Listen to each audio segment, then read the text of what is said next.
Welcome guys to our channel जिसका नाम है क्रिप्टो टिप्स। और आज मैं आपको बताने जा रहा हूँ अबाउट बिटकॉइन के बारे में। हाँ दोस्तों, अबाउट बिटकॉइन के बारे में। तो नहीं, ये वीडियो मेरे बाकी वीडियो जैसे नहीं होंगे कि आप लोग सोच रहे होंगे कि ये फिर से बताएगा बिटकॉइन की प्राइस प्रेडिक्शन या फिर फ्यूचर प्राइस या फिर टारगेट इसके कुछ। नहीं गाइस, ये वीडियो होने वाली है बिटकॉइन की हिस्ट्री के बारे में, बिटकॉइन के बेस के बारे में, और बिटकॉइन इंडिया में लीगल है या इलीगल है इसके बारे में। या फिर आपने कुछ पिछले बार वीडियो देखे होंगे बाकी लोगों की कि क्रिप्टो करेंसी बैन होने वाली है इंडिया में, तो ये क्या बैन हो गई है या फिर और कुछ हो गया है? चलो देखते हैं इस वीडियो में। तो फटक से हम शुरू करते हैं अपना वीडियो।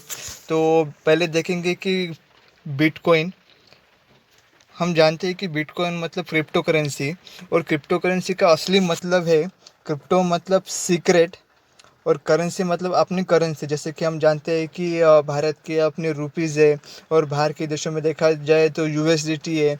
वैसे ही क्रिप्टो करेंसी, यही उसका फुल मीनिंग। और शुरुआत में कैसे है कि क्रिप्टो करेंसी मतलब जो अपना बिटकॉइन है उसके कर्ता धर्ता सातोशी नागामोटो है। आप देख सकते हैं अपना पहला पॉइंट, सातोशी नागामोटो इसके कर्ता धर्ता है। और ऐसा माना जाता है कि सातोशी नागामोटो एक सीक्रेट पहचान है एक। जैसे कि अब तक आप जानते होंगे कि सातोशी नागामोटो एक असल में कौन था इंसान, ये किसी को पता नहीं है। जैसे हम बाकी यूट्यूब में देख सकते हैं कि ऐसे वीडियो बहुत से आए कि बहुत लोग कह रहे हैं कि मैं ही सातोशी नागामोटो हूँ। तो लाइक वो असली बात क्या है ये मुझे भी नहीं पता, शायद भगवान को पता हो। और कुछ लोग ऐसे कहते हैं कि लाइक सातोशी नागामोटो ये एक 4-5 लोगों का एक ग्रुप है, उस ग्रुप का नाम है नागामोटो। हाँ, आप ये तीसरा पॉइंट देख सकते हैं कि जो ग्रुप है उनका नाम ही है, समूह का नाम है सातोशी नागामोटो। तो और देखते हैं अपना अगला पॉइंट क्या है। और गाइज आप तो जानते ही हो कि बिटकॉइन एक ट्रांजैक्शन करते हुए हम पी टू पी करते हैं। पी टू पी का मतलब क्या है कि हम पी टू पी मतलब पेयर टू पेयर, आपने सही सुना, पेयर टू पेयर हम लोग ट्रांजैक्शन करते हैं। और बिटकॉइन का जो 2009 जनवरी 3 में जो बिटकॉइन की शुरुआत हुई थी, हाँ दोस्तों 2009 में हुआ था। और आप देख सकते हैं अब बिटकॉइन कहाँ तक है 10 साल के बाद। और 2009 को जनवरी 9 को बिटकॉइन का 0.9 वर्जन शुरू हुआ था। हाँ गाइस, 0.1 वर्जन शुरू हुआ था। हाँ, और वैसे ही जैसे बिटकॉइन है, क्रिप्टो करेंसी में बिटकॉइन है, वैसे ही क्रिप्टो करेंसी में जैसे बाकी भी कॉइन्स है जिन्हें हम ऑल्ट कॉइन कहते हैं, जिनका मतलब मेरा मतलब है ETH, Ethereum, BNB, Binance, ripple, sushi, और ऐसे बहुत सारे कॉइन्स हैं जिसे हम ऑल्ट कॉइन कहते हैं। और मैं आपको बात बताना चाहूँगा कि गाइज हम लोग जानते हैं कि करेंसी का मतलब क्या होता है कि हम किसी दुकान में जानते हैं और वहाँ पे अब कुछ करेंसी देख के कुछ ब्रेड खरीद लेते हैं या फिर कुछ करेंसी देख के वहाँ पे बर्गर खरीद लेते हैं। तो यही फर्स्ट टाइम हुआ था बिटकॉइन के साथ 2010 में, मई 22 को। तभी 10,000 बिटकॉइन दे के एक पिज़्ज़ा खरीदी गया था।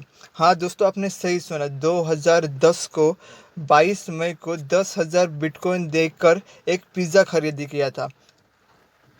और जो अपना दूसरा पॉइंट जो है वो है बिटकॉइन का, मैंने आपको कहा था कि आदान प्रदान करते हुए, ट्रांजैक्शन करते हुए हम पेयर टू पेयर करते हैं। तो ये पेयर टू पेयर करते वक्त जो पेयर टू पेयर होता है, ट्रांजैक्शन होता है, तब उस पर नज़र रखे हुए हज़ारों ऐसे लोग होते हैं जो अपने पावरफुल कंप्यूटर से नज़र रखे होते हैं। हाँ गाइस, जिसे हम जीपीयू भी कहते हैं। आप बहुत लोगों ने वो सुना होगा या फिर देखा होगा कि इतने बड़े बड़े उनके कंप्यूटर होते हैं, सीपीयू होते हैं। तो वो बहुत सारी इलेक्ट्रिसिटी उन्हें लगती भी है चलाने के लिए, और बहुत सारे दिमाग भी लगता है। तो दिमाग कैसे लगते हैं वो भी हम आगे देखेंगे। तो अगला जो पॉइंट है हमारा, और गाइज कुछ लोगों को फ्री में बिटकॉइन मिलते हैं। वो फ्री में बिटकॉइन कैसे मिलते हैं? जो बिटकॉइन के ट्रांजैक्शन को कामयाब बनाने वाले विशेषज्ञ होते हैं, जो अच्छे लोग होते हैं, दिमाग वाले लोग होते हैं, वो ट्रांजैक्शन कामयाब बनाते हैं, उन लोगों को मिलता है इनाम के तौर पर बिटकॉइन, जिसे हम रिवॉर्ड कहते हैं। हाँ गाइस, कुछ बिटकॉइन फ्री में भी मिलते हैं।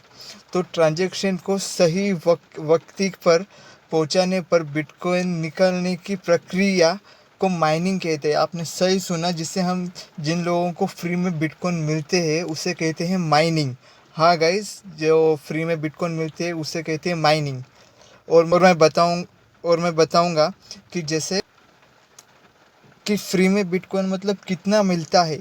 तो चलो चलते हैं आगे और आपको दिखाता हूँ मैं कितने बिटकॉइन मिलते थे और शायद आज अभी कितने मिलते होंगे। तो देखते हैं कि जो लेने देने की डिजिटल प्रक्रिया जो होती है, उन्हें उस प्रक्रिया को एक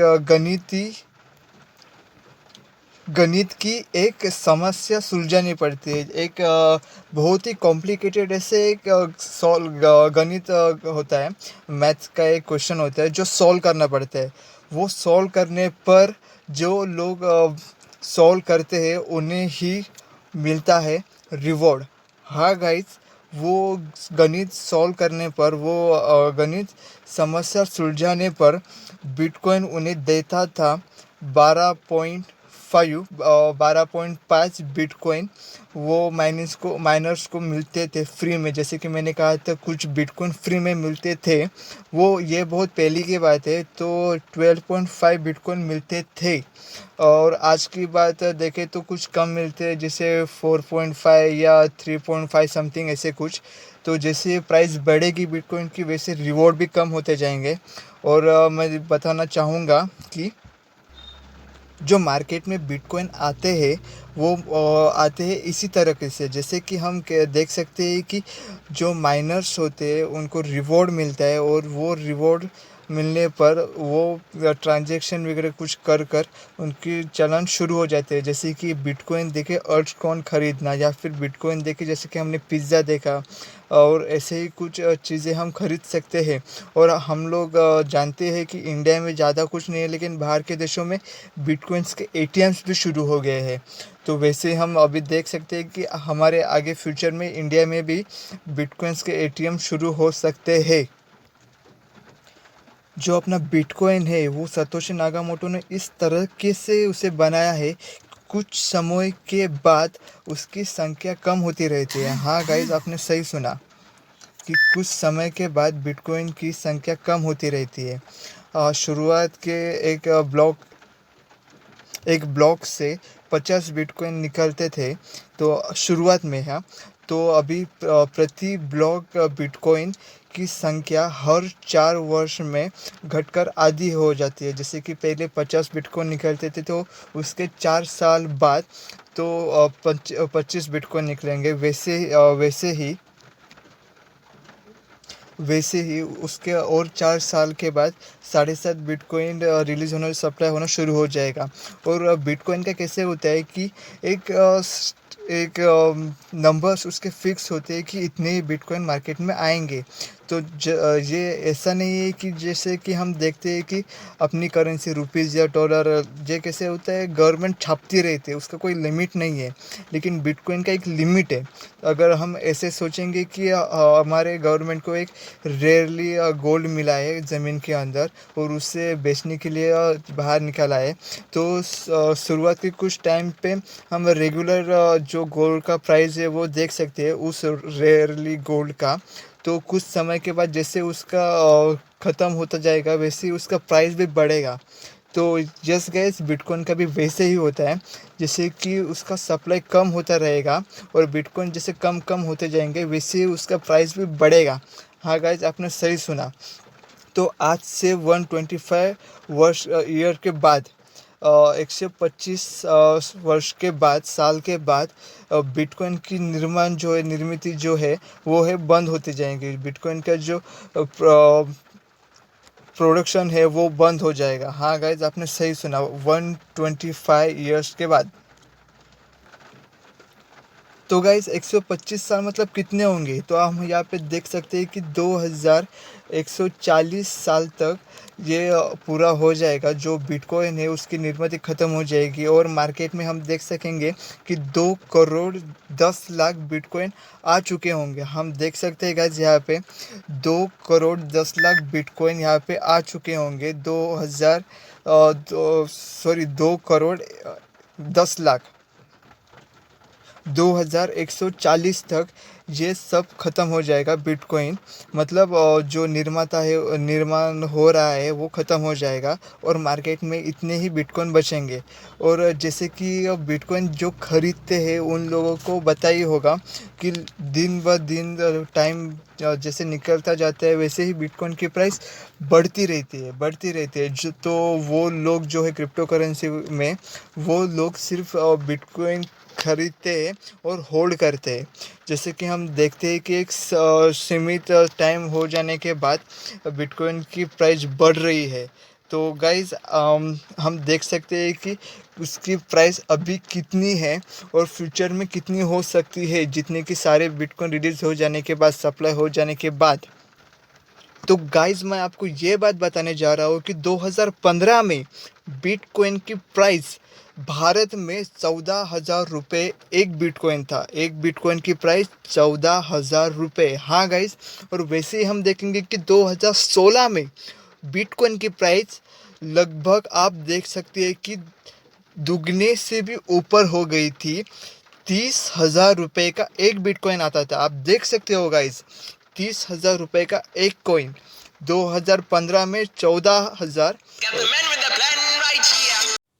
2015 में चौदह हजार रुपये का एक बिटकॉइन था और 2016 में 30,000 रुपये का एक बिटकॉइन था। आप देख सकते हैं कितनी बड़ी तरक्की यहाँ पे हुई है। और वैसे कि हम देखते हैं कि बड़े बड़े ऐसे कंपनियां हैं वो बिटकॉइन में निवेश करती है। आपने सही सुना, 2014 से हम देख रहे हैं कि बड़े बड़े ऐसे बड़े बड़े ऐसे कंपनियां हैं जो बिटकॉइन में इन्वेस्ट करती है। हाँ गाइस, जैसे कि हम बहुत सारी कंपनियां देख सकते हैं, पेपल या फिर टेस्ला, जैसे कि हम एलोन मस्क को भी देख सकते हैं। अभी मैं कुछ बात ऐसे करने जा रहा हूँ जैसे कि bank oblique bitcoin crypto currency की। हाँ गाइज, अभी हम ऐसे देख सकते हैं कि दुनिया में करीब 800 करोड़ मोबाइल फ़ोन्स अभी चल रहे हैं, लोग यूज़ कर रहे हैं। और हम देख सकते हैं कि 200 करोड़ लोग ऐसे हैं जिनके पास अपना खुद का बैंक अकाउंट भी नहीं है। हाँ दोस्तों, आपने सही सुना, कुछ ऐसे लोग अभी भी है, मतलब 200 करोड़ लोग अभी भी ऐसे हैं जिनके पास अपना खुद का बैंक अकाउंट भी नहीं है। तो हम वैसे देख सकते हैं, अगर जो मोबाइल धारक है, जो मोबाइल यूज़ करते हैं, वो लोगों ने बिटकॉइन में थोड़ा बहुत इन्वेस्ट करना शुरू कर दिया। और जैसे कि हम फ्यूचर में देख रहे हैं कि बिटकॉइन से पेमेंट शुरू करना, तो ऐसा अगर हो जाता है तो हम देख सकते हैं कि दुनिया की सबसे बड़ी बैंकिंग प्रणाली बिटकॉइन बन जाएगा। हाँ दोस्तों, आपने सही सुना, हम ऐसा भी हो सकता है अगर लोगों ने ठान लिया तो।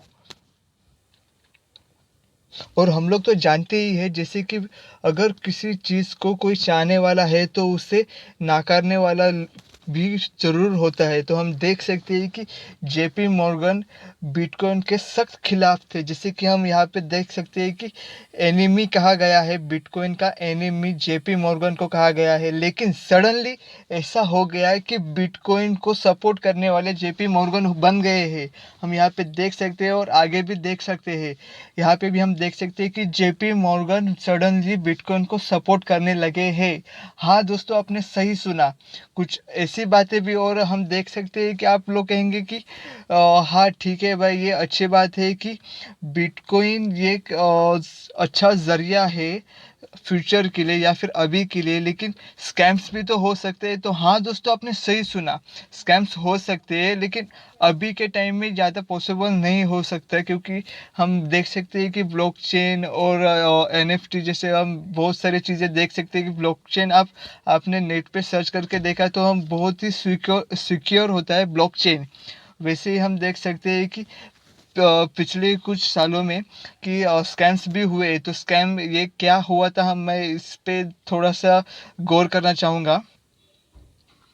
पिछले कुछ साल पहले आपने सुना होगा कि एक केस आई थी सामने कि अमित भारद्वाज करके एक बंदा था। उस बंदे ने, हम देख सकते हैं कि बिटकॉइन स्कैम किया था। हम ये यहाँ पे पढ़ सकते हैं कि the Amit Bhardwaj bitcoin scam and crypto currency exchange a tale of the two court cases. तो यहाँ पे क्या हुआ था कि एक बंदा था अमित भारद्वाज नाम का, जिन्होंने लोगों से पैसे लिए थे। ऐसे ऐसे लिए थे कि हम मैंने एक कॉइन बनाया है, आप वहाँ पे इन्वेस्ट करो, निवेश करो, और इससे कि ये कॉइन जब लॉन्च होगा तो बहुत ऊपर तक जाएगा। मेरी बहुत सारी फार्मिंग है माइनिंग की चाइना में। वैसे ही हम देख सकते हैं कि ये सारी बातें लोगों के सामने आने के बाद, उसका चिट्ठा सब निकल जाने के बाद, हम देख सकते हैं कि दिल्ली पुलिस ने उसे गिरफ्तार किया था और कोर्ट पे उसके केसेस भी अभी चल रही है। लेकिन अभी जैसे कि हम देख सकते हैं कि जामीन पे लोग छूट जाते हैं। तो ये जो स्कैम था वो था 2,000 करोड़ का स्कैम था। और यहाँ पे हम ये देखेंगे कि bank and money crypto exchange join handle against RBC. हाँ दोस्तों, यहाँ पे हम ये बात देखेंगे कि क्रिप्टो करेंसी इंडिया में बैन हुई क्या। हम पिछले कुछ वीडियो ऐसे देख रहे थे कि यूट्यूब पे बहुत सारे वीडियोस हम देख सकते थे कि क्रिप्टो करेंसी बैन होने वाली है या फिर और कुछ बातें। तो हम यहाँ पे ये देख सकते हैं कि Indian Indian supreme courts rules in favour of crypto currency. हाँ गाइज, आपने सही सुना। The historical day of the Indian crypto community, the Supreme Court has finally ruled on the case against the banking ban by the central bank, the RBI। हाँ guys, आपने सही सुना, ये सही बात है कि ये अभी जो चल रहा है वो बैन नहीं होने वाला है। और जैसे भी हम देख सकते हैं कि जो लीगल इलीगल की बात है वो लीगल हो चुका है। ये गाइस आप देख सकते हैं यहाँ पे, SC allow trading in crypto currency. हाँ गाइस, और ये भी आप पढ़ सकते हो कि bitcoin legal in India, exchange resume INR banking service after supreme court. हाँ गाइस, ये भी आप देख लो, अलो क्रिप्टो करेंसी यू, ये एक बहुत अच्छी बात है हमारे लिए। और भी हम आपको बताते रहूँगा कैसे क्या होता है, क्यों होता है, कैसे होता है। तो अभी के लिए फ़िलहाल के लिए इतना ही। और बिटकॉइन में इन्वेस्ट करने के लिए मैं तो ऐसी सलाह दूंगा कि आप कहाँ से लोन लेके इन्वेस्ट ना करो। कि हम लोग देख रहे हैं कि लोग बैंक से लोन लेके यहाँ पे इन्वेस्ट करें, तो नहीं दोस्तों, ये अच्छी बात नहीं है। हम जानते हैं कि अगर बिटकॉइन अच्छी तरह से दे रहा है तो वैसे भी हमने ऐसी कुछ चीज़ें की तो वैसे ही चला जाएगा। हमने दुर्लक्ष्य किया या फिर मिस्टेक्स की तो जो हमारा पैसा है वो भी चला जा सकता है। और मैं ऐसा कहूँगा कि आप इन्वेस्ट भी इतना ही करो जितना कि आप अफोर्ड कर सकते हो। हाँ गाइज, आपने सही सुना कि हम इन्वेस्ट भी उतना ही करें जितना कि हम अफोर्ड कर सकते हैं। अगर मैं 100 रुपये अफोर्ड कर सकता हूँ, अगर गए तो अफोर्ड कर सकता हूँ, तो मैं 100 रुपये ही इन्वेस्ट करूँगा।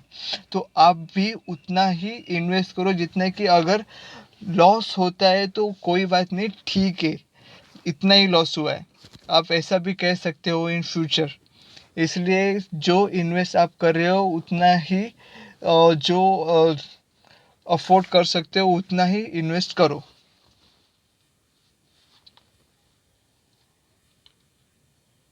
और मैं आपको कुछ ऐसे गुड थिंग्स आपको बताना चाहूँगा अबाउट क्रिप्टो करेंसी के। जैसे कि हम देख सकते हैं कि Microsoft wanted to use Ethereum blockchain to fight against piracy. हाँ गाइस, हम देख सकते हैं कि माइक्रोसॉफ्ट भी, जो माइक्रोसॉफ्ट कंपनी है वो भी जो अपने क्रिप्टो करेंसी है इथेरियम जो ब्लॉकचेन है उसकी उसे यूज़ करना चाहते हैं अगेंस्ट पायरेसी के। तो वैसे ही हम देख सकते हैं कि Samsung confirm support for digital currency in Korea guys, in Korea. आप ये देख सकते हो, कोरियन टाइम्स का ये अपडेट आया था अगस्त 4 को 2021 को। जो सैमसंग है वो सपोर्ट कर रहा है डिजिटल करेंसी को, मतलब अपने क्रिप्टो करेंसी को। और वैसे ही अच्छी अच्छी बातें मैं आपको बताते जाऊंगा मेरे चैनल पे। अगर आपने मेरे चैनल सपोर्ट करना है आपको मेरे चैनल को, तो लाइक करो, सब्सक्राइब करो। सब्सक्राइब करने के बाद जो बेल वाला आइकॉन है वहाँ पे क्लिक करो, क्योंकि मैं जैसे जैसे वीडियो अपलोड करूँगा वैसे ही आपको नोटिफिकेशन आता रहेगा। और thank you guys for watching my channel, watching my video. Keep support me.